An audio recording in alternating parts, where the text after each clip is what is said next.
Hi, thank you for your question. Thankfully, my son's school and all the parents and everything, I mean, so far they've been awesome.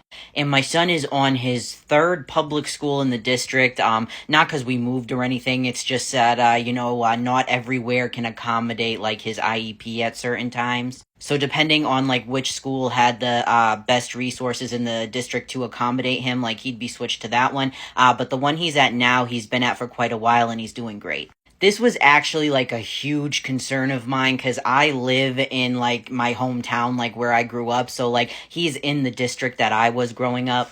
And I did not have a good reputation around here. I mean, never mind just being like trans, gay, whatever. In general, I did not have a good reputation. I didn't always make the best decisions. I wasn't always a great person. I was definitely a bully at times to other people, and like I remember after I graduated, I literally went out and sought out like anyone I could remember to apologize because I needed them to know that like it wasn't them, it was me. But when I came out, at the time I came out as a lesbian, it was not received well at all. It was really bad. Like, I was getting threats. Like, I couldn't even go out with my family, like, to do things like, grocery shopping in town, because, like, somebody would yell, like, some slur out their window. It was just awful. It was horrible because, social media had just started to become prevalent. Like, back then we had, like, instant messenger and stuff, not really social media, I guess. But like I'd go to school and be bullied all day and then I'd go home and it would follow me. It was just awful. So when I was about 14 years old, I made a list in school of all the people who were bullying me and I had the brilliant idea of naming it a hit list. Now I had no access to weapons. I had no intentions of carrying anything out or anything. I was just pissed off writing a list of people I couldn't stand.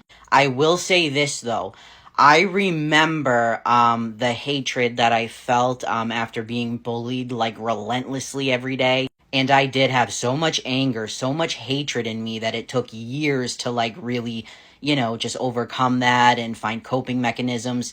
I would not even step foot in the town I went to school in, like to even go shopping. Like I'd go out of my way to go like, far away to do anything like grocery shopping or go to Walmart, anything, just because I didn't want to face anyone in that town because it was just it was so hard because it was full of such awful memories. I transitioned when my son was very young. So not only, when he reached the age where he was entering the school system, was I nervous about like how are they gonna receive me like being a trans man, a parent, like how are the other parents gonna handle it? What about the teachers? But I was also worried, given my previous reputation and what I went through, like, is that going to reflect on my son? Are they going to take how they feel about me out on my son? Or will he get bullied for being different as well and not even be able to tell me because at the time he wasn't verbal?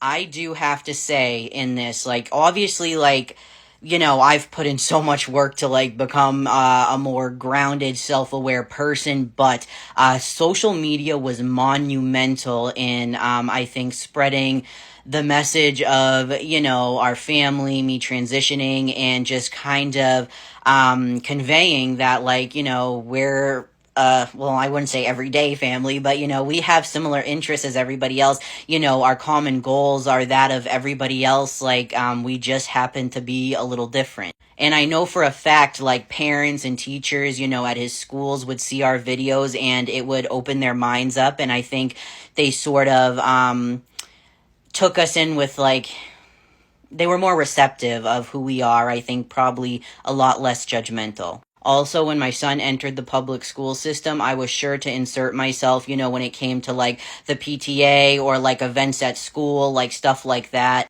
When we had like remote learning, I was very active in all that. The parents were wonderful. The teachers have always been wonderful.